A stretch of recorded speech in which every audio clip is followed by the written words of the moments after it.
এখন শিক্ষা বিভাগে যে দুর্নীতি হয়েছে এই পাপকে চাপা দেওয়ার জন্য মমতা ব্যানার্জি আবার এই উগ্রপন্থীদেরকে জঙ্গিদেরকে নামিয়েছেন রাস্তায়। ये सरकार जब तक रहेगा हर मोहल्ला में रेप और मर्डर होगा। सरकार चाह रही है कि इस प्रकार घटना हो, इनसे जिनका राजनीतिक लाभ होगा।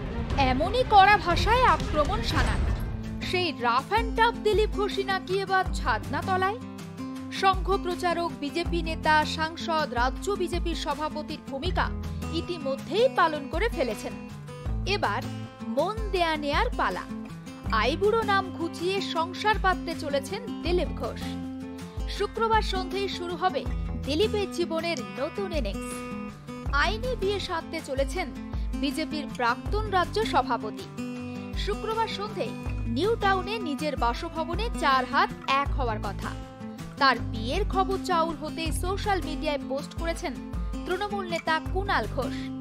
এক্স হ্যান্ডেলে ইঙ্গিতপূর্ণ পোস্ট করে কুণাল বাবু লিখেছেন, দিলীপ ঘোষকে ব্যক্তিগত শুভেচ্ছা, এর মধ্যে রাজনীতি খুঁজবেন না। পোস্ট করেছেন দেবাংশু ভট্টাচার্য। এক্স হ্যান্ডেলে দেবাংশু লিখেছেন, মন থেকে খুশি হয়েছি, খুব ভালো হোক। নতুন বৌদি আপনার হাত থেকে তরোয়ার কেড়ে নিয়ে গোলাপ তুলে দিই, খুব ভালো থাকুন দুজনে। এক নজরে দেখে নেওয়া যাক কে সেই পাত্রী। সূত্রে খবর, বিজেপি কর্মী রিঙ্কু মজুমদারের প্রেমে পড়েছেন ষাটোর্ধ্ব যুবক দিলীপ। রিঙ্কু উত্তর কলকাতা শহরতলি বিজেপি মহিলা মোর্চার পর্যবেক্ষক। নিউ টাউনে নিজের কেনা ফ্ল্যাটে ঝাড়গ্রামের বাড়ি থেকে মাকে নিয়ে চলে এসেছেন বিজেপি নেতা। রিঙ্কু বিবাহ বিচ্ছিন্ন বলেই জানা গিয়েছে। তার এক 25 বছরের ছেলেও আছে। রিঙ্কুর ছেলে সল্টলেকের এক আইটি সংস্থার অফিসে কর্মরত। বিজেপি করার সূত্রেই দিলীপ ঘোষের সঙ্গে তার আলাপ।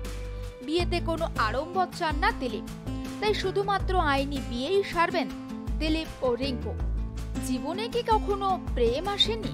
এই প্রশ্নের উত্তরে কি বলেছিলেন দিলীপ ঘোষ, একবার দেখে নেওয়া যাক।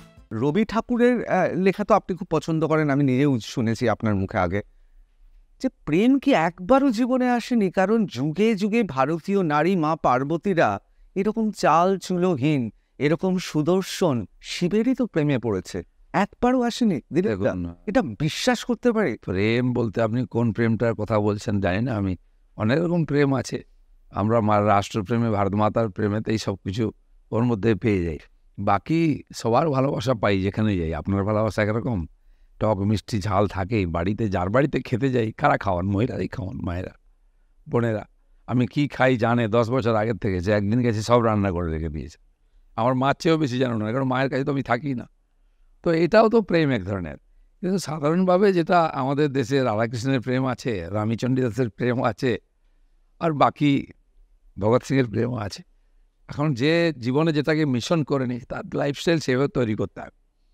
তা আমার মনে হচ্ছে এটা বেশি জরুরি আজকে আমাদের দেশের জন্য। আমার মতো আরও হাজার হাজার এরকম মানুষ আছেন যারা সব কিছু ছেড়ে সমাজের কাজ করছেন। সেজন্য কিছু ভালো লাগুক। সংসারে এক সন্ন্যাসী হয়েই রয়ে যাবেন আপনি? এভাবেই আছি। আর এটা ভালো লাগে আমার, মানুষের সঙ্গে দেখা করা, থাকা, খাওয়া, গল্প করা। আর আমি কখনো একা থাকি না। আমি মজা করে বলি, খালি বাথরুমের ভিতরে আমি একা থাকি, বাকি সবসময় কেউ না কেউ আমার সঙ্গে থাকি।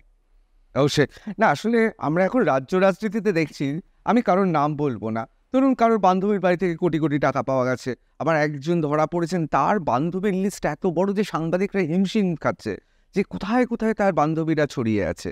সেক্ষেত্রে দিলীপ ঘোষ, আমি একেবারে ক্যামেরার সামনে বলতে পারি নির্দ্বিধায়, তাদের তুলনায় অনেক অনেক সুদর্শন চেহারা, সুপারস্টার তাদের কাছে। দিলীপ ঘোষের কোনো বান্ধবী নিয়ে এটা আমরা ভাবতেই পারছি না। না, অনেক হয়তো সেই মনোভাব নিয়ে আসেন, কিন্তু কিছুদিন পরে বুঝেছেন যে জায়গাটা ঠিক নাই, ভুল জায়গায় এসে গেছে। এহেন দিলীপ ঘোষই এবার বিয়ে করছেন।